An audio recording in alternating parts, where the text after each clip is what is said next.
मोदी की फोटोबाजी ने जाम लगा दिया। हालत यह है दोस्तों कि जिस विदेशी मीडिया को मोदी के सबसे बड़े इवेंट की तारीफों पर पुल बांधने चाहिए थे, वो विदेशी मीडिया न केवल मोदी सरकार की बल्कि भारत की किरकिरी करवा रहा है। क्यों? क्योंकि भारत सरकार के पास ऐसा लगता है कि कोई ट्रेंड टीम ही नहीं है जो इतना भव्य, इतना बड़ा समिट आयोजित कर सके। दोस्तों, इसमें तो कोई दो राय नहीं कि हमारे मोदी जी और उनकी सरकार में इवेंट्स बहुत होते हैं। और दोस्तों, इस इवेंट में वीडियोस बनती हैं, रील्स बनती हैं, हेडलाइंस बनती हैं। लेकिन दोस्तों, कुछ इवेंट्स में ना हमेशा फोटोबाजी से काम नहीं चलता है। मतलब आप हेडलाइन तो बना सकते हैं, न्यूज़ चैनल्स को कुछ सुर्खियां मिल जाएंगी, लेकिन सोशल मीडिया के ज़माने में अगर आपको लगता है कि बस इवेंटबाजी में और फोटोबाजी में चीज़ें थम जाएंगी, तो ऐसा नहीं है। दोस्तों, देश की राजधानी दिल्ली के भारत मंडपम में इस वक्त दुनिया का सबसे बड़ा AI समिट आयोजित किया जा रहा है। और पहले दिन, मात्र पहले दिन, वहां ऐसी अव्यवस्था देखने को मिली कि वो लोग जो पार्टिसिपेंट्स के तौर पर वहां आए थे, वो या तो भूखे प्यासे रह गए, या फिर अपने आप को असहाय महसूस कर रहे थे, और या फिर उनको ये एहसास हुआ कि उनके पास तो बैठने तक के लिए जगह नहीं है। हालत ये हो गई दोस्तों कि प्रधानमंत्री जहां फोटोबाजी करवा रहे थे, वो लोग जिनके लिए AI समिट आयोजित किया गया, वो या तो लाइनों में लगे हुए थे, या फिर उनका सामान चोरी हो रहा था, या फिर उनका सामान अंदर जाने की इजाजत ही नहीं मिली। दोस्तों, अगर आप विस्तार से चाहें तो मेरे आज सुबह के 2 वीडियो जरूर देखिएगा। दोनों वीडियोस में मैंने आपको बताया कि भारत मंडपम में हुए इस पूरे AI समिट में कितनी अव्यवस्था देखने को मिली है। कुछ लोग जो वहां सामान लाए थे, उनका सामान चोरी हो गया। कुछ लोग जो वहां आए थे, वो भूखे प्यासे घूमने लगे। पहले दिन की अव्यवस्था देखने को मिली है। हालत यह है दोस्तों कि हिंदुस्तान टाइम्स की इस खबर के मुताबिक प्रगति मैदान, जो कि भारत मंडपम कहा जाता है, उस पूरे हिस्से में भारी ट्रैफिक जाम की स्थिति बन गई है। इनफैक्ट नेशनल हाईवे 24 में भारी ट्रैफिक देखने को मिल रहा है, क्योंकि AI समिट भारत मंडपम में हो रहा है। मतलब वो लोग जो वहां मौजूद हैं, वो तो परेशान हो ही रहे हैं, सड़क पर जाम अलग लग गया है। क्यों दोस्तों? इसके लिए लोग ये कह रहे हैं कि भारत सरकार के पास एक ढंग की टीम नहीं है कि वो दुनिया के इतने बड़े समिट को आयोजित कर ले और दुनिया भर के लोगों को यहां बुलाने के लिए सक्षम हो पाए। जैसे कुछ लोग जो वहां पर आए थे, उनके एग्जाम्पल्स मैं आपको बता रही हूं दोस्तों, विपक्ष के लोगों की बातें नहीं बता रही हूं। दोस्तों, कृतिका कपूर नाम की यूजर है, ये वहीं पर आई हुई थी। इन्होंने देखिए फोटोज शेयर की है।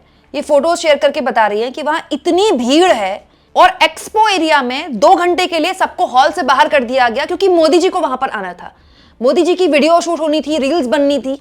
इसीलिए जो लोग पार्टिसिपेंट्स के तौर पर वहां आए थे, पहले तो उनको लाइनों में खड़े होकर अंदर जाना पड़ा, फिर जब वो अंदर चले गए तो उनको बाहर कर दिया गया, क्योंकि मोदी जी को वहां पर घूम घूम के वीडियो बनानी थी। दोस्तों, इसके अलावा पुष्पेंद्र सिंह नाम के यूजर लिखते हैं, ज्यादातर लोग जो कि AI समिट अटेंड करने के लिए आ रहे हैं, उनका AI से कोई वास्ता ही नहीं है। इसके अलावा जो रियल बिल्डर्स हैं, उनके पासेस रिजेक्ट हो गए, और जो एक्चुअली में AI बना रहे हैं, उनको बुलाया ही नहीं गया। दोस्तों, अभिषेक भटनागर नाम के यूजर ने हेल्प डेस्क, इतना बड़ा समिट हो रहा है तो हेल्प डेस्क होती है ना, जहां पर आप मदद के लिए अपनी बात रख सकते हैं, किसी को कोई दिक्कत है, उसकी फोटो शेयर की है कि हेल्प डेस्क की चला गया। हेल्प डेस्क में कोई है ही नहीं। हेल्प डेस्क की खासियत ये होती है, कहीं भी आप जाएं, वो हमेशा वहां पर लोग अवेलेबल होंगे, क्योंकि दोस्तों जब कुछ नहीं होता है तो ही तो आदमी हेल्प डेस्क में जाएगा। लेकिन यहाँ हेल्प डेस्क में जहां मदद के लिए लोग जाते हैं, वहीं कोई नहीं है, उसको खुद मदद की दरकार है। दोस्तों, कृतिका कपूर ने ये फोटो शेयर की है, जहां पर उन्होंने देखा है कि लोगों के बैठने की जगह नहीं थी। तो देखिए, लोग जमीन पे बैठे हुए हैं, देख रहे हैं आप, कुछ लोग कुर्सी पे बैठे हुए हैं, और नीचे 3 लोग सीढ़ियों पर बैठे हुए हैं। दोस्तों, मैत्रेय बाग नाम के यूजर हैं, ठीक है, ये भी AI से जुड़े हुए हैं। इन्होंने ये बाहर की फोटो शेयर की। आप देखिए, जहां AI समिट हो रहा है, वहां बाहर कितनी भीड़ है। ये लिखते हैं, गेट्स आर क्लोज, मतलब गेट जो है बंद हो गए हैं, और हम अपने बूथ पे भी नहीं जा पा रहे हैं। दोस्तों, माज नाम के यूजर लिखते हैं अंदर की फोटो शेयर करके, highly disappointed with management and organizing team. AI summit की जो मैनेजमेंट और ऑर्गेनाइजिंग टीम है, उससे बहुत ज्यादा हम डिसअपॉइंटेड हैं। 38,000 टीम्स ऑल ओवर इंडिया से, और केवल एक प्रॉब्लम स्टेटमेंट को चांस मिला कि वो अपनी पिच रख सके फाइनल राउंड में, हमें इग्नोर कर दिया गया। Like if they have no clarity and idea about it, जैसे कि इनको पता ही नहीं कि इनको करना क्या है। Spend weeks building it and got no chance to even present it। दोस्तों, बेसिकली ये अपने प्रोडक्ट को प्रेजेंट करने के लिए आए थे शायद, लेकिन ये कह रहे हैं कि हफ्तों हमने लगा दिए यहाँ प्रेजेंटेशन देने के लिए, लेकिन यहाँ पर मौका ही नहीं मिला। 38,000 टीम्स को यहाँ पर बुलाया गया ऑल ओवर इंडिया के लिए, और 2 प्रॉब्लम स्टेटमेंट हुए, जिनमें केवल एक प्रॉब्लम स्टेटमेंट को पिच मिली, बाकी सब बैठे रह गए। दोस्तों, AI से ही जुड़े हुए कपिल नाम के यूजर लिखते हैं किसी भी ऐसे देश में जो एआई के क्षेत्र में अग्रणी है, प्रधानमंत्री के स्वयं के कार्यक्रम का चेहरा बनने की इच्छा मात्र से एआई शिखर सम्मेलन को 2 घंटे के लिए नहीं रोका जाएगा। किसी भी ऐसे देश में जो एआई के क्षेत्र में अग्रणी है, स्थानीय डेवलपर्स का ध्यान केवल स्थानीय बाजार के लिए उत्पाद बनाने तक सीमित नहीं होगा। किसी भी देश में एआई समाधानों का नाम व्यक्तियों के नाम पर नहीं रखा जाता। आखिर बदवानी एआई का क्या मतलब है? एक कटाक्ष कर रहे हैं वो, लेकिन वो ये कह रहे हैं कि पार्टिसिपेंट्स जिनको यहां पर शोकेस करने का मौका दिया जाना था, उनको आपने बाहर खड़ा कर दिया क्योंकि मोदी जी का फोटोशूट होना था। और एक्चुअली में जो वहां पर जिनके लिए वो एआई समिट आयोजित किया गया था, वो हतोत्साहित महसूस कर रहे हैं। उनको ये महसूस हो रहा है कि वो आए क्यों। दोस्तों, इसके अलावा पुष्पेंद्र सिंह नाम के यूजर ने ये फोटो शेयर किए। देखिए लिस्ट, देखिए इस फोटो में वो सामान जो यहाँ पर नहीं ले जाया जा सकता है, उनमें से एक बैग है। अब आप सोचिए, बैग आप नहीं ले जा सकते तो सामान के हाथ में ले जाएंगे? भाई लोगों के हाथ में इक्विपमेंट्स होंगे, कुछ तो होगा ना सामान, वो बैग कैसे नहीं ले जाएगा? ये तो बेसिक चीज है। दूसरा, कार की आप नहीं ले जा सकते, गाड़ी की चाबी नहीं ले जा सकते। कोई आदमी गाड़ी से आया है तो गाड़ी की चाबी फेंक देगा क्या?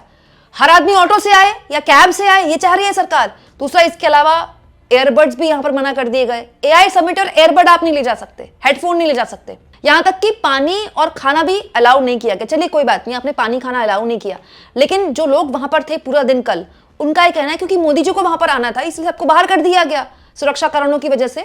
और हालत ये हो गई कि पानी और खाना तक क्योंकि अलाउड नहीं था तो लोग वहां लाइनों में लगे थे। और बाद में पता चला कि जो लोग लाइनों में लगे हैं उनके पास कैश पे करने के अलावा कोई ऑप्शन नहीं, क्योंकि डिजिटल पेमेंट तो वहां कोई ले ही नहीं रहा था।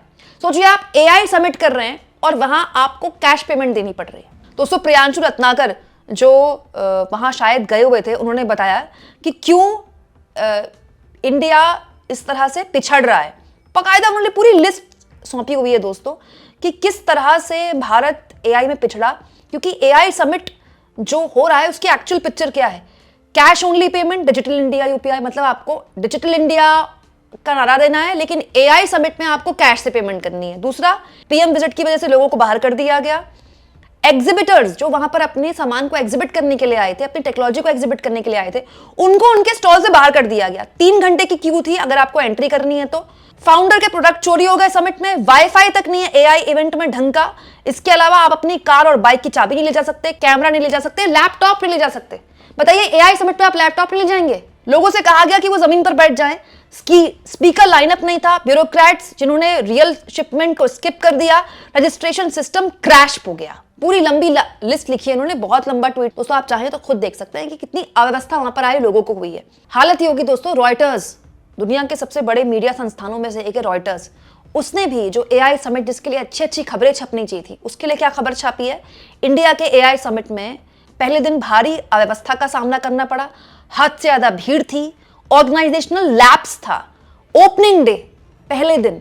दोस्तों ये एक नजीर है कि भारत का जो पूरा तंत्र है ना, ब्यूरोक्रेटिक तंत्र, बाबुओं का तंत्र, ये इवेंट तो ऑर्गेनाइज कर लेता है, हेडलाइन भी बना लेता है, मीडिया में खबर ना छपे, चल ना पाए ब्रेकिंग न्यूज, इसका भी इंतजाम कर लेता है, लेकिन जमीन पर जिनके लिए आप इवेंट ऑर्गेनाइज कर रहे हैं, मतलब उनके लिए कोई व्यवस्था नहीं है। जो लोग वहां अच्छा खासा पैसा खर्च करके पार्टिसिपेंट्स बने हैं, जिन्होंने वहां पर अपने स्टॉल्स लगाए, ठीक है, यंग एंटरप्रेन्योर्स हमारे देश के, आप उनको क्या संदेश दे रहे हैं? दोस्तों दुनिया के बड़ी बड़ी कंपनियों से, 100 से ऊपर कंपनियों के सीईओज आए हैं इस समिट में, आप क्या संदेश दे रहे हैं उनको?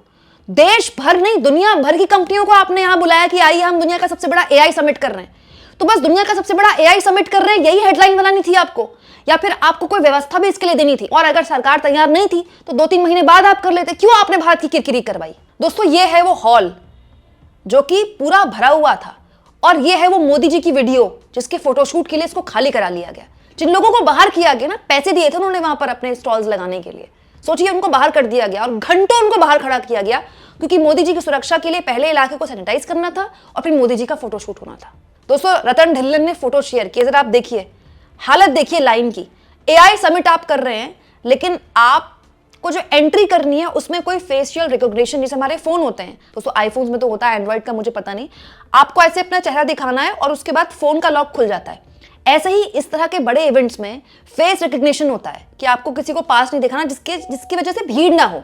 लेकिन दोस्तों यहाँ कोई डिजिटल वेरिफिकेशन नहीं था, कोई फेस रिकॉग्नाइज करने की मशीन नहीं थी, कोई सीमलेस स्कैनर नहीं था। लोग लाइनों में खड़े हैं, जैसे भंडारे की लाइन में खड़े होते ना, वैसी लाइनों में खड़े हैं। आप एआई समिट कर रहे हैं, क्या मजाक कर रहे हैं? सड़क में जाम लग गया अलग, ठीक है, और जिन लोगों को यहां बुलाया गया था उनको अव्यवस्था का सामना करना पड़ा अलग, और विदेशी मीडिया में थू हो रही है अलग। पॉइंट ये दोस्तों कि अच्छे के लिए इस सरकार को मोदी जी का चेहरा आगे करना है, पूरी आश्रय मोदी जी को देना है। तो ये जो अव्यवस्था हुई है इसके लिए किसको जिम्मेदार ठहराया जाए? कोई तो होगा ना जिसकी जिम्मेदारी होगी। आपको क्या लगता है दोस्तों? जवाब नहीं कि कमी हमारे देश में इतनी ज्यादा हो गई है ना, सवाल पूछना खत्म हो गया है, इसीलिए ये सब कुछ अव्यवस्था हुई। क्योंकि सरकार को लगता है कि अगर अव्यवस्था हुई भी तो क्या फर्क पड़ता है उसको। कमेंट बॉक्स में जरूर लिखें दोस्तों, और जितना हो सके चैनल को शेयर भी करें और सब्सक्राइब भी।